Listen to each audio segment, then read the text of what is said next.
and love myself, and you give power and influence to the wrong people, look how it turns out. You have to hype yourself up, and nobody else on the external is hyping you up. You have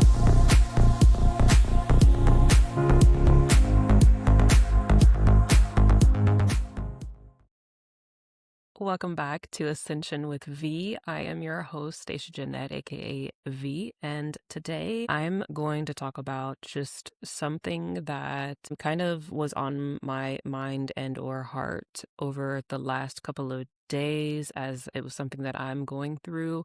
And y'all know I like to keep you up to speed and talk about the things that I'm going through actively in real time.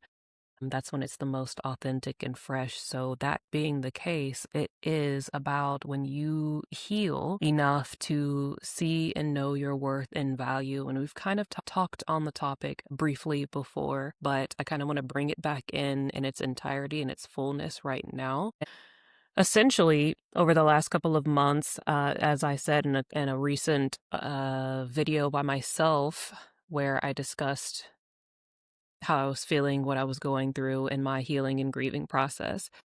Out that really messy process, it brought about a new light to who and what I am, and where I had kind of abandoned myself along the way, and where I didn't know myself along the way, which was kind of essentially throughout my entire lifetime, especially being on all of the medications and things that I was on for a really long time. And then when I came off of that, it was a new realization of, well, this is me, and learning myself and understanding myself, my mind, my habits, and everything that came along with it. But the biggest thing that stood out to me while I was going through all of the messiness with it was how I was viewing myself based upon how other people were viewing me and or how other people were treating me. And I noticed when I looked back at my lifetime, when I was in the worst parts of my life, the way that people treated me reflected that. It was a lot of people treated me nasty. A lot of people,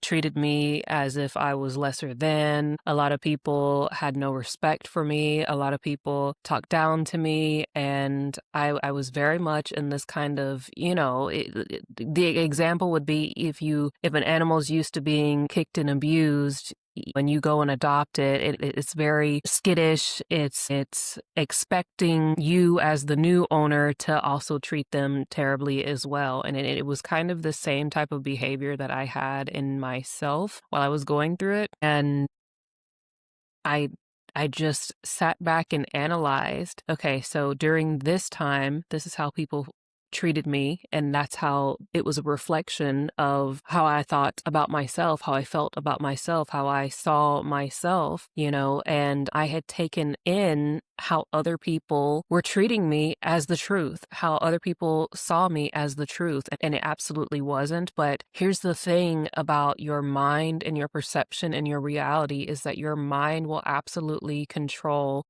and dictate your perception of your reality based upon, number one, your energy, your frequency, and number two, your vibration and the way that you speak and think of yourself. And I did not know myself and my worth, and I was taking in the way that people were talking down to me or the way that people were treating me negatively.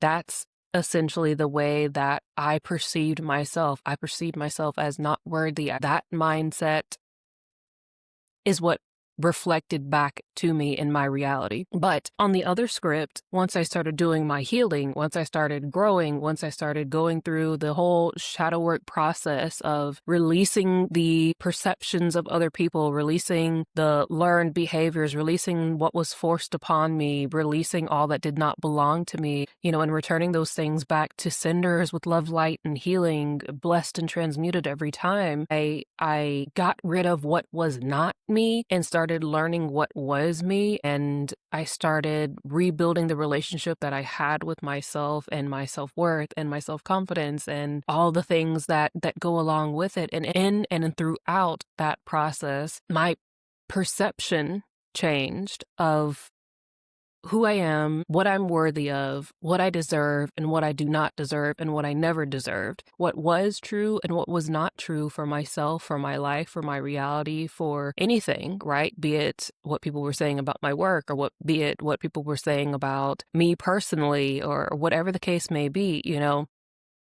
people will forever say things about you, and that's something that you have to accept and be okay with. And but you also have to accept that their opinions are not your truth.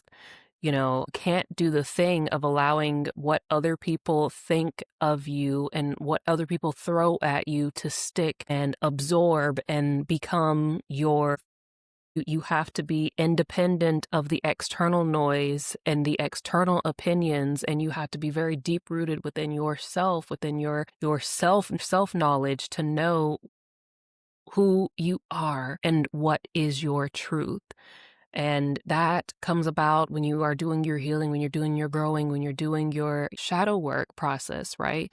And the reclaiming of your soul particles and your soul fragments and becoming the wholeness of yourself. And this is a long cumulative process, but I saw a post recently that was talking about, going through a lot of psychological abuse, of gaslighting, of love bombing, of fake empathy, of boundary testing and manipulation and things of this nature. And a lot of people had gone through all of the above. Like, the options was to choose which one of the things that you had experienced, but people were just kind of in the comments like, yeah, I've experienced all the above for a really long time. And it was sad because there were so many people that were kind of like, I don't know how to get out of it, and I don't know how to stop it. And it does get better once you, again, for me personally, I got to a point where I was like, now that's it. And I think everybody gets to that now that's it point where they've reached their fill line, their overflow point, the point of no return, and they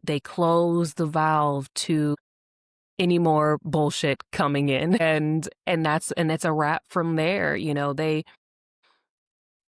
I can only speak from my own personal experience, but for me, literally once I hit that point, I never looked back, and I never went back, and I never once, questioned myself and my worth.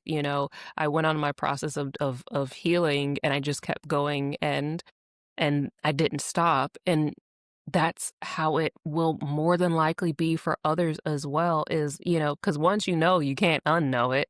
Once you know the signs and symptoms of the manipulation of the emotional or the mental or psychological abuse or the tactics that were used, you can spot them miles away before they ever come into full contact with you. And when somebody does try to pounce on you with their grubby little paws, you can be like, no, I know this shit, right? You can identify it instantly, which is why I'm saying is like, you can't go back. You can't unknow it. You've already identified it. You've already understood it. You've already learned the lesson, so to speak. And so from that point onward, you are equipped with the ability to no longer get caught in the same traps because you've been there, done that. Your soul understands it. Your soul learned the lesson. It's move on. You got the check mark. And from that point, it's just you healing, and it's you reclaiming your worth. It's you reclaiming your value, your confidence, your courage to tell people to get the F up out your face. And to tell people that, look, no means no. I said no, I'm not doing it. I don't want to do it. No, it's not for me. No, I don't like that. No, no, no. Right. And you get more and more comfortable telling people to get the F up out of here, for lack of better words. And it does get better. It does get better, but it starts with you. It starts with you understanding that you are whole by yourself as you are.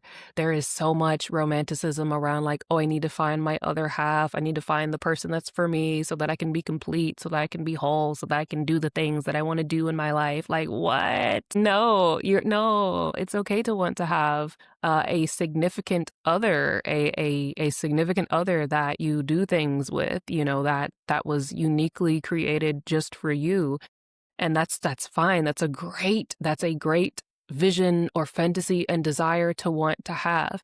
But to think that you yourself are incomplete, without somebody else, or that you will never be happy, you're never going to be at your full potential without somebody else, or to think that you need to have somebody else in order to like do the things on your soul's checklist. That's false, cap, not true, lies, not lies, cap, not true, not true at all.